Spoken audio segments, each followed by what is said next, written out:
मेरे जो कस्टमर है वो बंधे हुए हैं। परमात्मा की कृपा से दाल रोटी चल जाती है, 300-400 रुपया रोज बन जाता है मेरा। पर आगे थोड़ा सा बच्चे के लिए तो थोड़ा खर्चा है ना, उसके अच्छे फ्यूचर के लिए तो कुछ चाहिए ना। बहू कहने लगी मम्मी थोड़ा सा काम कपड़ों का घर से थोड़ा शुरू कर लेते हैं, अच्छा रहेगा। तो हमने पेपर में पढ़ा लघु उद्योग के लिए कि लोन मिल रहा है। हम गए बैंक में, वहाँ पे लोन के लिए हमने बात करी तो उन्होंने मना कर दिया। तो बैंक वालों ने कहा जी हमारे पास तो कोई अप्रूवल नहीं है, ऐसा हम लोग नहीं कर सकते आपका काम। फिर मैंने प्रधानमंत्री जी को प्रार्थना करी। हमने मोदी जी को बोला हमें लोन दिलवाने में मदद कीजिए। उन्होंने फिर मेल भेजा यहाँ बैंक में। फिर बैंक वालों का फ़ोन आया हमें कि आप आइए हमसे मिलिए। रेणु जी की प्रार्थना प्रधानमंत्री जी ने सुन ली और उनके कार्यालय से गए एक निर्देश पर उनका लोन तुरंत पास करवा दिया। तो उन्होंने मेरा 50,000 का मुद्रा लोन सैंक्शन किया मेरी बहू के लिए, जो मुझे उम्मीद नहीं थी कि मेरा कार्य होगा, और पर हुआ। मुझे बहुत अच्छा लगा। फिर मैंने उनको धन्यवाद का लेटर लिखा जिसमें 2025 की हार्दिक शुभकामनाएं दी। मुझे नहीं पता था कि मोदी जी उसको लेटर को पढ़ेंगे और उनका रिप्लाई भी आएगा, ये तो मैंने बिल्कुल भी नहीं सोचा था। और वो भागी भागी दुकान पे आई, मम्मी आपके नाम से कोई लेटर आया प्रधानमंत्री कार्यालय से। सब बड़े खुश हुए कि रेनू तू तो बहुत बड़ी हो गई, अब तो तेरे को प्रधानमंत्री के लेटर आते हैं। श्रीमती रेणु अब्रोल जी, आपको वर्ष 2025 की बहुत बहुत शुभकामनाएं। आशा करता हूँ ये साल आपकी उम्मीदों आकांक्षाओं को पूरा करने वाला हो। आपकी बहू को मुद्रा लोन मिलने की खुशी हाल में लिखे आपके पत्र में महसूस की जा सकती है। मुझे विश्वास है कि आप अब अपने काम को आगे बढ़ाएंगी और अपनी पोती को बेहतर भविष्य दे पाएंगी। आपका परिवार खुशहाल रहे, यही कामना करता हूँ। भविष्य में प्रयासों के लिए अत्यंत शुभकामनाओं के साथ आपका नरेंद्र मोदी जी। बहुत बहुत बहुत धन्यवाद, दिल से धन्यवाद करती हूँ। उन्होंने एक गरीब को इस काबिल समझा।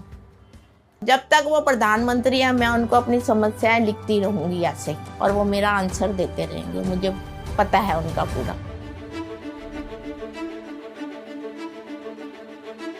मेरे जो कस्टमर है वो बंधे हुए हैं। परमात्मा की कृपा से दाल रोटी चल जाती है, 300-400 रुपया रोज बन जाता है मेरा। पर आगे थोड़ा सा बच्चे के लिए तो थोड़ा खर्चा है ना, उसके अच्छे फ्यूचर के लिए तो कुछ चाहिए ना। बहू कहने लगी मम्मी थोड़ा सा काम कपड़ों का घर से थोड़ा शुरू कर लेते हैं, अच्छा रहेगा। तो हमने पेपर में पढ़ा लघु उद्योग के लिए कि लोन मिल रहा है। हम गए बैंक में, वहाँ पे लोन के लिए हमने बात करी तो उन्होंने मना कर दिया। तो बैंक वालों ने कहा जी हमारे पास तो कोई अप्रूवल नहीं है, ऐसा हम लोग नहीं कर सकते आपका काम। फिर मैंने प्रधानमंत्री जी को प्रार्थना करी। हमने मोदी जी को बोला हमें लोन दिलवाने में मदद कीजिए। उन्होंने फिर मेल भेजा यहाँ बैंक में। फिर बैंक वालों का फ़ोन आया हमें कि आप आइए हमसे मिलिए। रेणु जी की प्रार्थना प्रधानमंत्री जी ने सुन ली और उनके कार्यालय से गए एक निर्देश पर उनका लोन तुरंत पास करवा दिया। तो उन्होंने मेरा 50,000 का मुद्रा लोन सैंक्शन किया मेरी बहू के लिए, जो मुझे उम्मीद नहीं थी कि मेरा कार्य होगा, और पर हुआ। मुझे बहुत अच्छा लगा। फिर मैंने उनको धन्यवाद का लेटर लिखा जिसमें 2025 की हार्दिक शुभकामनाएं दी। मुझे नहीं पता था कि मोदी जी उसको लेटर को पढ़ेंगे और उनका रिप्लाई भी आएगा, ये तो मैंने बिल्कुल भी नहीं सोचा था। और वो भागी भागी दुकान पे आई, मम्मी आपके नाम से कोई लेटर आया प्रधानमंत्री कार्यालय से। सब बड़े खुश हुए कि रेनू तू तो बहुत बड़ी हो गई, अब तो तेरे को प्रधानमंत्री के लेटर आते हैं। श्रीमती रेणु अब्रोल जी, आपको वर्ष 2025 की बहुत बहुत शुभकामनाएं। आशा करता हूँ ये साल आपकी उम्मीदों आकांक्षाओं को पूरा करने वाला हो। आपकी बहू को मुद्रा लोन मिलने की खुशी हाल में लिखे आपके पत्र में महसूस की जा सकती है। मुझे विश्वास है कि आप अब अपने काम को आगे बढ़ाएंगी और अपनी पोती को बेहतर भविष्य दे पाएंगी। आपका परिवार खुशहाल रहे, यही कामना करता हूँ। भविष्य में प्रयासों के लिए अत्यंत शुभकामनाओं के साथ आपका नरेंद्र मोदी जी। बहुत बहुत बहुत धन्यवाद, दिल से धन्यवाद करती हूँ। उन्होंने एक गरीब को इस काबिल समझा।